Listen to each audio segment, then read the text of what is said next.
Hey everyone, and welcome back to English with Speak Smart podcast. I'm Jane, and I'm super excited for today's episode because we're diving into something that can be both incredibly useful and, let's be honest, a little bit tricky. Phrasal verbs. Oh, tell me about it, Jane. Tricky is an understatement sometimes.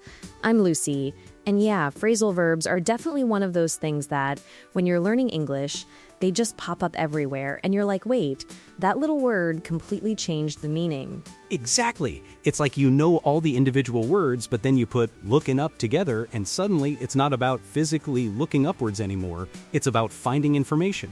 Mind-blowing, right? Absolutely, and native speakers just use them. Without thinking. It's second nature, but for learners, it can feel like a secret code.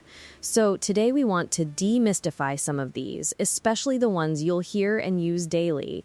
We're actually aiming to touch upon 50 of them, but don't worry, we're not just going to list them. We'll give you context. Yeah, exactly. This is more about getting familiar with them, understanding their natural usage, and building that listening confidence. Because once you get phrasal verbs, your English will sound so much more natural and fluent. You'll sound less like a textbook and more like a real human being having a real conversation. Totally. So let's just jump right in with some super common ones related to, just starting your day. What's the first thing you typically do, Jane, after your alarm goes off? Well, first I wake up, and then usually after hitting snooze a few times, I get up. See, two common ones right there. Wake up is when you stop sleeping, and get up is when you actually leave your bed. Perfect distinction. I often hear learners confuse those. So I woke up at 6, but I didn't get up until 6:30. Makes total sense. After you get up, what's next? Do you put on some clothes? Oh, definitely. Gotta put on some clothes before I, face the world. And later, after a long day, I'll take them off. Another pair of opposites, super handy. Right. And then maybe you turn on the coffee machine or turn off your alarm clock for good. These are great because they're very literal, turning something on or off, like lights or devices. Yeah, they are. So we've already covered a few. Let's think about routines a bit more. What about when you're getting ready to leave the house? Do you ever look for your keys? Every single morning, I always have to look for my keys, or my phone, or my glasses. It's a daily ritual, and then once I find them out, I can finally leave. Hey, hold on, Lucy. You used find them out there. Just a quick correction for our listeners. Look for is to search, but find out actually means to discover information. Like, I need to find out what time the meeting starts. For your keys, you just say, find them. Ah, see? Even I, a native speaker, can sometimes blend them when I'm talking fast. Good catch, Jane. That's a perfect example of how subtle these can be. Find out is definitely about information. Yeah, it is. So let's keep going with some communication ones. What if you're trying to reach someone on the phone? You'd call them up, right? Or just call them. Exactly. I'll call you up later. It means to phone someone. And what if you want to discuss something with someone or visit them spontaneously? You might say, I'm going to drop by your offices, or can I come over later? Oh, drop by and come over are excellent. They imply a casual, often unplanned visit.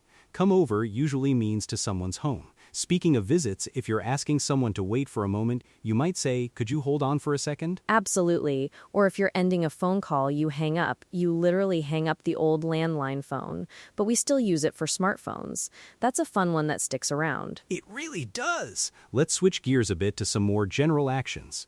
If you make a mistake, you might need to start over or do something over. That's a very common one. Oh yeah, I completely messed that up. I need to start over. Or if you're telling someone to continue, you say, carry on, or please go on. These are great for encouraging someone to keep talking or doing something. Yeah, carry on is very British, but commonly understood. Go on is universal. What about when you're, trying to solve a problem or figure something out? You might need to think it over. Yes, to consider something carefully. Or if you're just trying to understand something difficult, you might say, I need to figure this out. That's super common in problem-solving scenarios. And sometimes things just don't work out, right? Like if plans get canceled, you say they're called off. The meeting was called off due to the snow. Oh, that's a good one. Or if you're talking about something you're trying to achieve and you almost give up, you have to keep pushing. You definitely don't want to give up on your English learning. Never give up. That's a fantastic example. It means to stop trying. And on the flip side, if you're enjoying yourself, you might just want to hang out with friends, right? Oh, definitely. I'm going to hang out with my friends this weekend. Very casual, very common. Or even let's just chill out at home. It means to relax. Love chill out. It's so expressive. What about when you don't have something anymore? Like, oh no, I've run out of milk. That's a daily crisis for me. Oh, a classic. Run out of means you have nothing left. So useful, and if you have to manage a situation or deal with a problem, you might say, I need to deal with this problem now, or I'll take care of it. Yes, deal with is super versatile. It implies handling something. What about when something stops working? Like a car, it might break down. Ugh, the worst. My car broke down on the highway. Also, a person can break down emotionally, meaning they start crying or become very upset.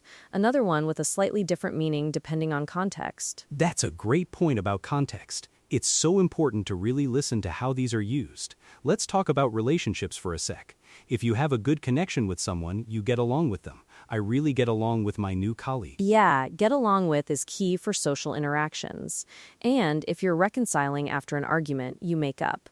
They argued, but then they made up. Oh, make up is great. Can also mean to invent a story. Like, don't make up excuses. See, again, context changes everything. Exactly. That's why listening and repetition are so vital. Let's do a few more. What about if you postpone something, you put it off?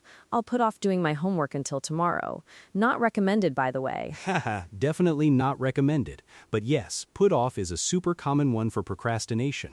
Or if you want to try something on, like clothes, you try them on. Oh yeah, when you're shopping. Can I try on these shoes?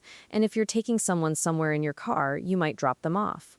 I'll drop you off at the station. And the opposite, if you're collecting someone, you pick them up. I'll pick you up from school. These transportation ones are so useful in daily life. They really are. We've gone through quite a few already, haven't we? This is just scratching the surface of the 50 common ones we're talking about today. But hopefully, listeners are starting to hear how seamlessly they fit into natural conversation. Absolutely. And that's the key. Don't try to memorize a giant list all at once. Listen for them. Notice how native speakers use them. When you hear, I'm going to look into that, recognize that it means investigate or research. When you hear, can you fill out this form, understand it means complete it. Yes, look into and fill out are excellent additions. And fill in a form works too, but fill out is probably more common in American English. Another one, if you're thinking about something from the past, you look back on it. I often look back on my childhood with fondness. That's lovely. And if you're waiting for something exciting, you might look forward to it. I'm really looking forward to the weekend. These ones with look are so versatile. They truly are. We also often come up with ideas. I need to come up with a plan for the project, meaning to invent or produce an idea. That's another crucial one for brainstorming or problem solving. And if you're presenting something, you might point out an important detail. She pointed out the main flaw in the argument. To highlight something. Super useful. And how about if you're visiting someone or something is delivered to your house? It shows up. My package finally showed up today. Haha, the relief when that happens. Another one, if you are preparing for something, you might get ready. I need to get ready for my interview. Or if you manage to avoid something, you get away with it. He stole the cookies and got away with it. Naughty, but yes, get away with is a classic. Or if you need to dispose of something, you throw it away or throw it out. Please throw away that old newspaper. Right, a common household phrase. And when you're talking about saving money or time, you might say you cut down on something. I need to cut down on my coffee intake, meaning to reduce it. Good advice for me. Or if you want to understand something deeper, you need to look into it, like we said earlier. Or sometimes you just need to calm down. That's a great one for emotions. Oh, calm down is a must. And related to emotions, if you feel overwhelmed, you might need to slow down, literally or figuratively. Things are moving too fast. I need to slow down. Yeah, that's a good one for self-care too. And when you're discussing a topic, you might bring it up. I'm going to bring up the budget issue in the meeting, meaning to introduce a topic. Fantastic. And the opposite, if you want to delay something, you put it off. We mentioned that. But what about if you support someone? You back them up. My friends always back me up. Yeah, backup is about support. Or if you're taking care of kids, you might have to look after them. Can you look after my dog this weekend? Oh, Sid, absolutely. That's common. Or if you compare something, you stack it up against something else. How does this new phone stack up against the old model? Oh, that's a more advanced one, but super useful. And if you're filling something to the top, you fill it up. Can you fill up my glass? Simple but essential. And if you're trying to save money, you might put it away. I need to put away some money for a new car. Good habit. Or if you're just tidying up, you put things away. Please put away your toys. Yeah, those are both put away, just different contexts. See how that works? It's fascinating. I think we've given our listeners a really good sample of the types of phrasal verbs they'll encounter daily and why they're so important for truly understanding and sounding natural in English. I hope so. And remember, this wasn't about memorizing all 50 right now. It's about recognizing them, getting comfortable with them, and building that muscle to understand their meaning in context.